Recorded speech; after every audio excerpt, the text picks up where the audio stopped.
강간살인은 스트레스를 푸는 게임입니다. 그는 모두 20여 건의 강간살인을 저질렀습니다.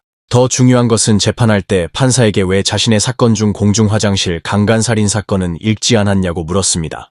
이 한마디는 판사를 어리둥절하게 만들었습니다. 다름이 아니라 공중 화장실 강간살인 사건으로 이미 9년 전에 살인범을 총살한 적이 있습니다. 그의 한마디에 현장에 있던 모든 공직자들은 간담이 서늘해졌습니다. 범죄자의 이름은 바로 자오즈흥입니다. 1972년 내이멍구 자치구 량청현에서 태어난 자오즈흥은 둘째로 큰형과 여동생을 두고 있습니다. 성인이 된 자오즈흥은 키가 160에 불과하고 피부가 까무잡잡하고 못생겼습니다.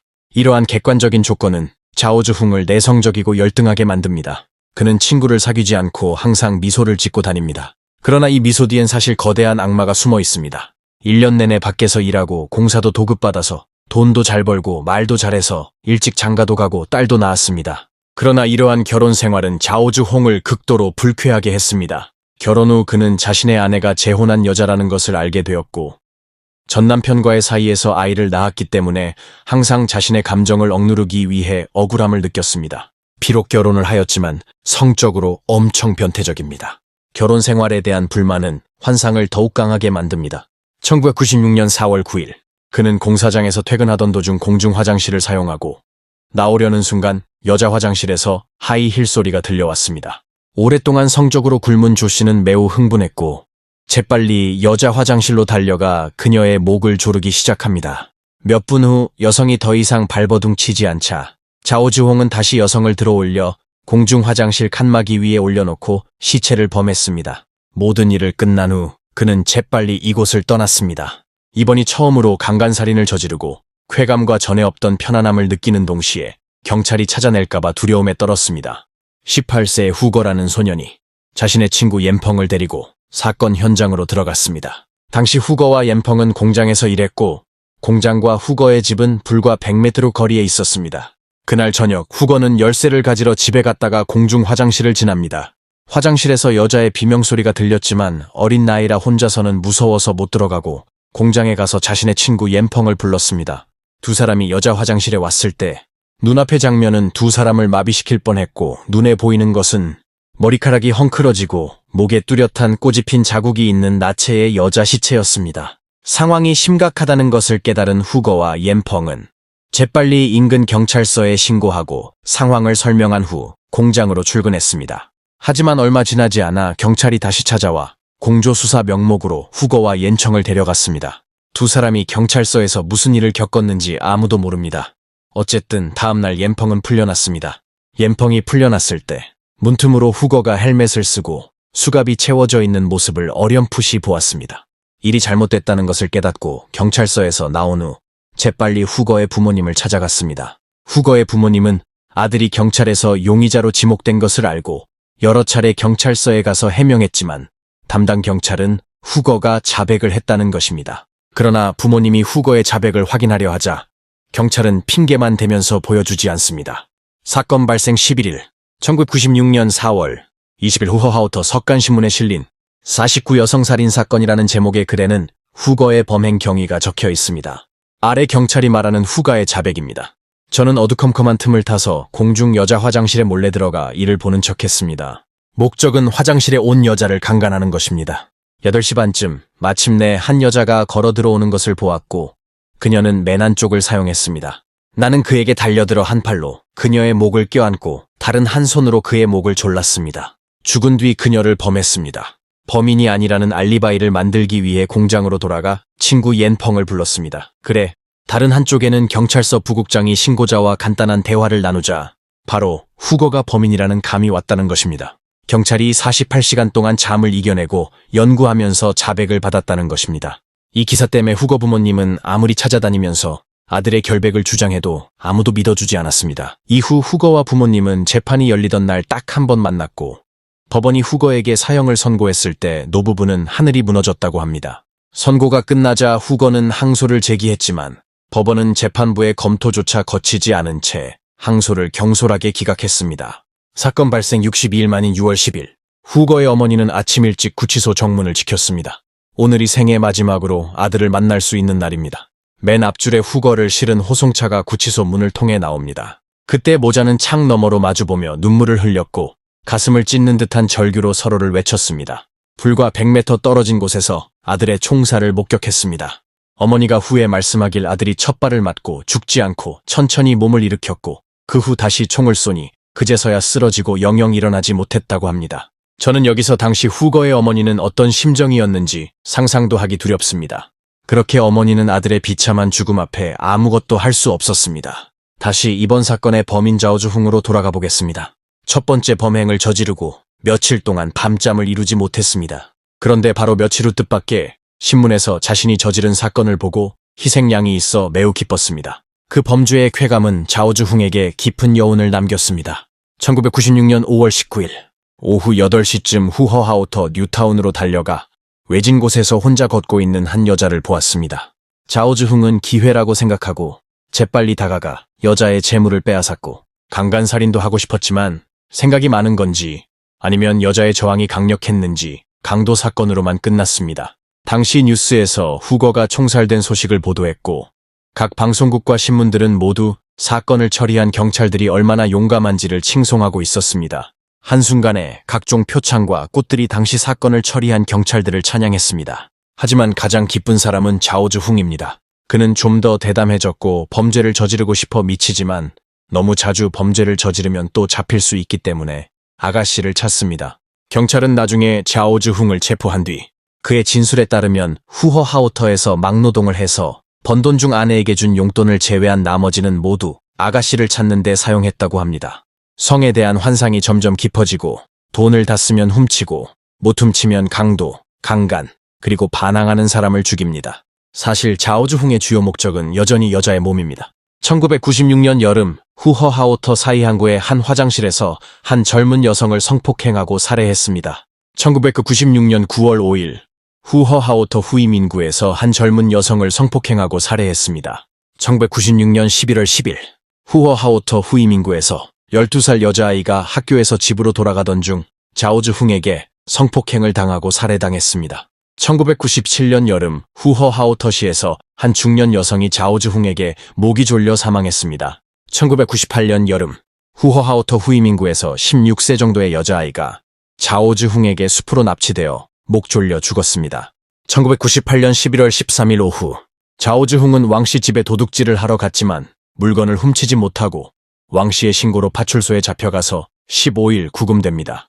이때 구치소에 있는 동안 등록된 지문 정보가 나중에 사건 해결하는 데 큰 도움이 되었습니다. 1996년에 1건, 1997년에 1건, 1998년에 6건, 2000년에 10건, 2007년에 8건이 발생했습니다. 이 모든 사건은 강간살인 사건이고 작은 사건도 많지만 일일이 설명은 안 하겠습니다. 많은 사건들로 자오주흥의 범행 수법은 이미 고수가 되었습니다. 1999년 이후로는 변태로 전환되어 할 일만 없으면 강간살인을 일삼는 잔혹한 미친 광으로 바뀝니다. 하지만 자오주흥은 2000년 8건의 범죄를 저지른 뒤 2005년에야 재범하는데 4년의 공백기가 있습니다. 사실 4년 동안 범죄를 멈춘 이유는 연애를 했습니다. 2000년 이후 범죄를 많이 저지르고 잡혀가는 것이 시간 문제라는 것을 알고 아내와 자식에게 누를 끼치지 않기 위해 이혼을 선택했습니다. 하지만 그는 아내에게 자신이 이렇게 많은 사건을 저질렀다는 것을 말할 수 없었습니다. 그래서 이웃 여자를 노렸고 바람을 피운 것을 아내가 알고 이혼을 하기로 합니다. 이혼 후 자오주흥은 더욱 미쳤습니다. 그는 먼저 자신의 고향집을 팔아 매달 아내와 딸에게 생활비를 주고 나머지 돈은 전부 성매매에 사용했습니다. 하지만 매번 성매매로 너무 많은 돈을 썼기 때문에 그는 부담이 너무 컸습니다. 그래서 그는 거리에 수요가 있는 일반 여자들에게 눈을 돌렸는데 결혼정보회사를 생각한 것입니다. 그는 이곳에서 장리라는 여자를 알게 되었습니다. 장리는 돈이 많고 유치원을 운영합니다.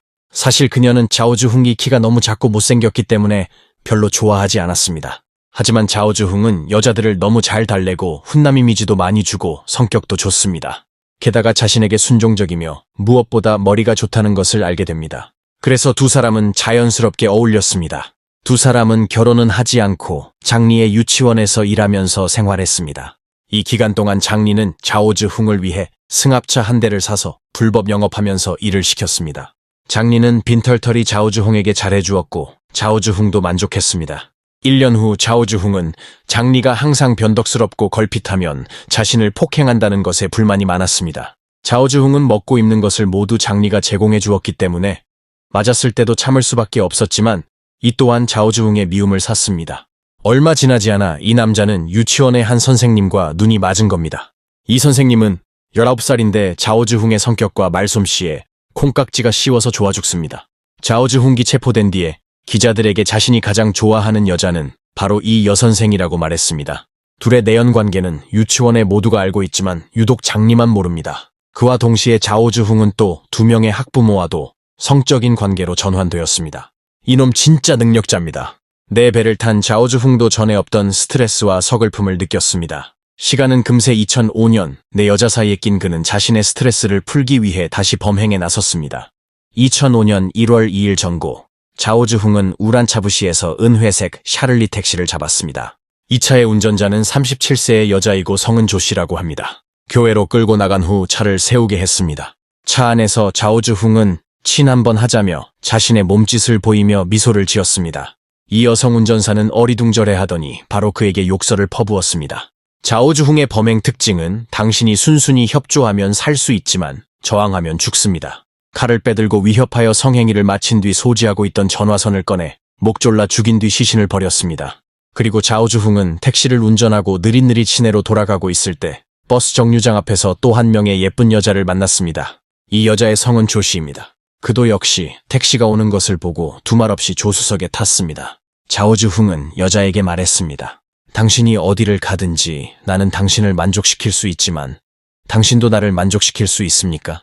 이 여자는 자오주흥의 말을 듣자마자 알아듣고 아무 말 없이 고개만 끄덕였습니다. 두 사람은 으슥한 곳으로 가서 우리가 상상한 것을 했습니다. 하지만 일을 마친 후 차를 몰고 다른 곳으로 향하자 상황이 잘못됐다는 것을 깨달은 여자는 급히 차에서 뛰어내려 도망쳐 공안국에 신고했습니다. 곧 공안국은 여자의 설명을 통해 택시의 궤적을 쫓았지만 자오주흥이 택시를 불태워버렸습니다. 경찰은 신속하게 차량 소유자의 정보를 확인했지만 여성은 교회의 분뇨 구덩이에서 발견되었습니다.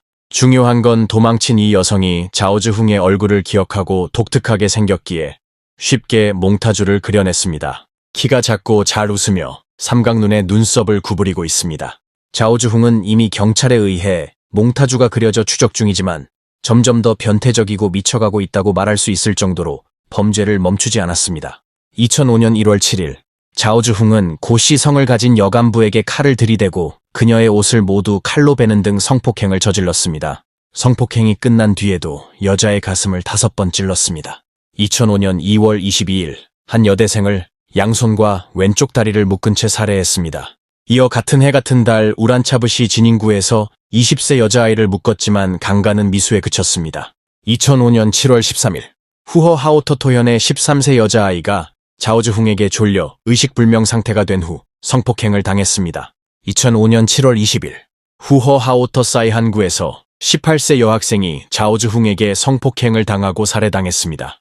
사건이 계속 발생하자 네이멍구 경찰은 부담을 느껴 최고 20만 달러의 현상금을 내걸었습니다. 2005년 10월 8일까지 후허하오터 뉴타운의 한 마을 주임은 경찰이 제공한 영상을 보고 이 일대에서 자주 활동하지만 이름은 모른답니다. 예전에 도둑질하다가 체포된 적이 있다는 것을 듣고 경찰은 즉시 파일을 수집했습니다. 얼마 지나지 않아 자오주흥은 경찰의 눈에 들어왔습니다. 피해자의 식별을 통해 자오주흥이 여러 차례의 연쇄 강간살인 사건의 장본인이라는 것을 확인했습니다. 이어 경찰은 정보를 통해 자오주흥이 현재 어린이집에서 일하고 있는 것을 파악했습니다. 2005년 10월 자오주흥은 체포되었고 범행을 자백했습니다. 그러나 자신의 범죄 사실을 자백했을 때 현장에 있던 모든 경찰들은 놀라서 어리둥절했습니다. 1996년 4월 9일 공장 인근 공중화장실에서 자오주흥이 자백한 살인사건이 이미 수년 전에 종결됐기 때문입니다. 게다가 당시 범인으로 확인된 후거도 이미 총살됐습니다. 경찰은 자오주흥이 경찰의 사건 처리를 방해하고 있거나 시간을 끈다고 생각했지만 자오주흥이 밝힌 사건의 세부 내용, 화장실 위치 및 내부 구조, 시신의 배치 위치와 키, 나이, 시신의 찰과상을 포함한 세부 묘사는 모두 일치합니다.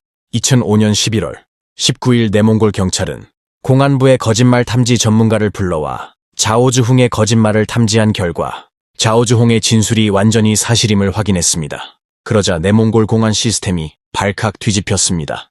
이 소식이 알려지면 당시 연관된 모든 사법부 인간들이 책임을 물을 뿐만 아니라 가장 중요한 것은 죽은 사람이 다시 살아날 수 없다는 것입니다. 결국 이 소식은 후거의 부모님한테 들어갔고 급하게 공안국에 찾아왔지만 아무도 받아주지 않습니다. 탕지라는 기자가 맞아들여 신화통신에 5쪽짜리 속보를 써줬습니다.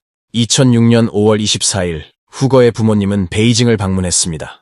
2006년 11월 26일 후허하우터 중급인민법원은 자오즈흥에 대해 1심 재판이 시작됩니다. 자오즈흥에게 2005년까지 총 9명을 살해한 범죄 사실을 알고 있습니까? 그러나 자오즈흥은 법정에서 공소인의 주장을 반박했습니다. 자오즈흥은 제가 죽인 것은 9명이 아니라 10명입니다.